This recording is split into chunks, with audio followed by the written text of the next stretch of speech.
Good evening and welcome to Thai PBS World tonight. Today is the first day of the House debate on the royal decree of the loan for COVID-19 relief.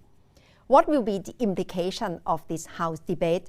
Thai PBS World tonight, คุณเทพชัยยอง and me talk to Dr. เอกพันธ์ ปิ่นทวณิช It's quite clear from today's debate that the opposition bloc is not giving any credit to the government for the country's success in containing the pandemic. You think this is fair? Yeah, when we look into some kind of the public movement, of course, like government plays certain roles. Oppositions also play certain roles. Public also plays certain roles. So I think, like of course, like the opposition was right in certain levels. That of course, like it's not only the success of the government, but to give the credit of controlling certain situations is not going to be very fair. I have to admit that there are certain levels that the government has done quite all right. I mean, I think it is a kind of the success of the cooperation with several stakeholders in this society.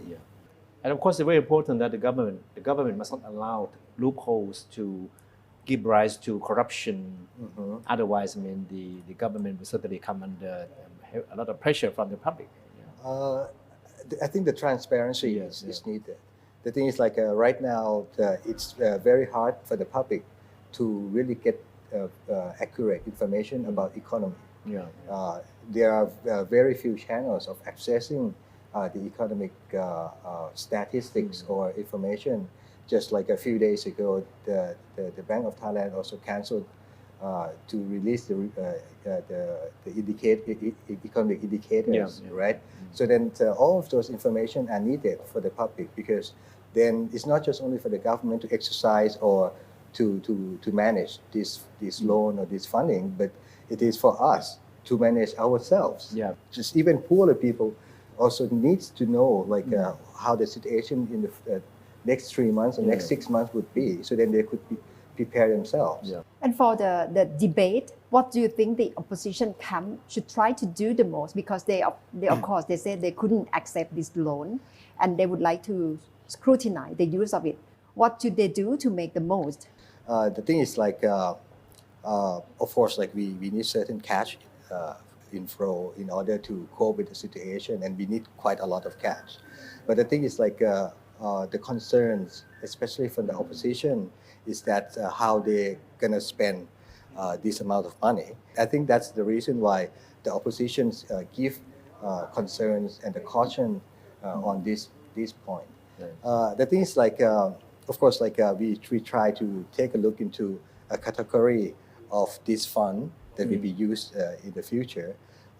That is like how to coordinate or just like helping between like politicians, no matter whether they are the government one or the opposition one, is that how they could really initiate like some platform that they can share certain information and just get some kind of useful opinions from different parts. Because as a House of Representatives, we have to believe that they are in touch with the people in their, at least in their constituencies. So then they can see that how are the needed or what are the needs of people that people in several areas or several sectors are in need of this funding. But it's the opportunity from the government as well to lay out the plan, the outline, how they are going to spend money. And people would like to know whether it's just top down or what's the plan that they will really listen to the community at local level. This government may be a little bit getting used to with using power. They might be used to with like some top-down policy. But the thing is, like they can change. They can change their attitude towards the people opinion, the public opinion, and gathering information from the grassroots and from people, and then to adjust with the policies that they have done or they are doing in the future. So you see a possible resurgence of this kind of student rallies once this outbreak is over? There are always chances because like the cause of the frustration is still there. So then if the students could communicate to the public of the need of addressing the particular issue, for example, like the use of unfair treatment or like the obsession of using power. Yeah. So then they might be able to really call in for more participation, like something like what's happening in Hong Kong. Yeah. So this kind of thing, government can, I mean, if they can see that this is going to be the food of the new round of the public gathering, so then they can just like release or lowering the string by stop using the emergency decree and using the regular laws or legal instruments that are available. So that would be quite interesting how young generation must be monitoring the whole situation. And last time when we talked, it's about student activism. As far as you can see, do you think they still have strong sentiment toward politics at this juncture? Yes, in certain level, of course. Like I think this kind of interest, once it emerge, it doesn't disappear very easily. But the thing is, like as we said, that during the enforcing of the emergency decree during this period of time, so then we cannot see the possibility of the activities that could be done right now. So then I still believe that the students, or not just only the students, but those who are interested in the politics and political movement and political participation, still have still energized enough to go on.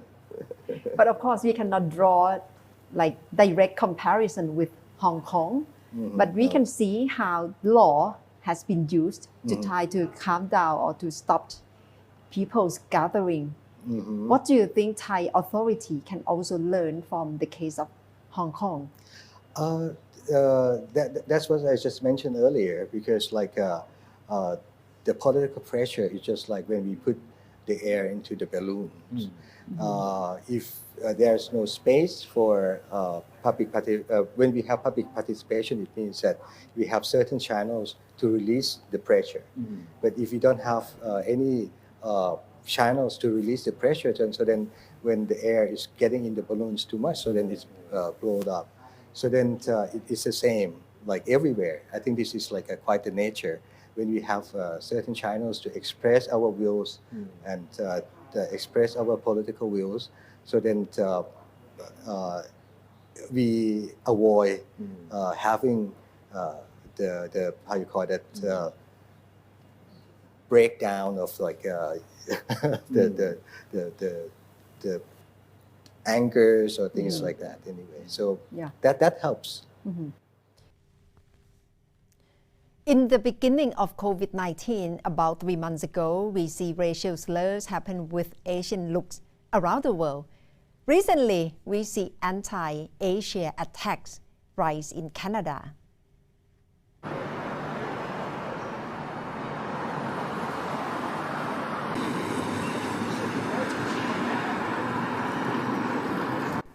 Anti-Asian attacks rise in Canada amid the coronavirus pandemic. Vancouver resident T. Shilin recalls her disgust and anger after a passing stranger taunted her with racial and sexual slurs in early May. Then he spat on her face. To this, which was really mindful, I saw this white man walking toward me, and he was kind of dressed in black, and so I felt a little bit uncomfortable just to move out the way a little bit from him, so I moved out to the sidewalk just a further more, and as he was walking toward me, I could see him saying something toward me, but I had my headphone on, and as he got closer, then I heard a number of sexual and racist comments. He said to me, and I just ignore him as I would. I didn't want to give him my time or day or attention. And that was when we directly walked past each other, he spat on my face, on the side of my face. And she also said that I was feeling a mixture of shock, the disgust, the sadness that it happened to me. But I knew I'm not the only one this has happened to me. A new survey obtained that 1 in 4 British Columbians of East Asia descent said someone in their home had been targeted with racial slurs or insults since March, according to the research poll of 1,600 adults. After many reports have been received, John Horgan, Premier of British Columbia, has come out to give a very strong statement. It is absolutely unacceptable to see this increase in people taking it out, their concerns, their frustrations, on people of color, people of a different religious perspective, people of a different sexual orientation. Hate has no place in British Columbia. We are a strong and vibrant economy and a strong and vibrant community because of the diversity that is what makes up this great province. As we have seen on news, these kind of slurs have happened to Asian looks around the world. Enough is enough and stepped in the way of racist behavior. We need to do that with increasing regularity. I know all members of the legislature and all British Columbians are focused on making sure that love conquers hate and that we can squish racism out of our community once and for all. Hate speech because of COVID-19 shouldn't happen anywhere around the world. And that's all from Thai PBS World tonight. Thank you very much for watching.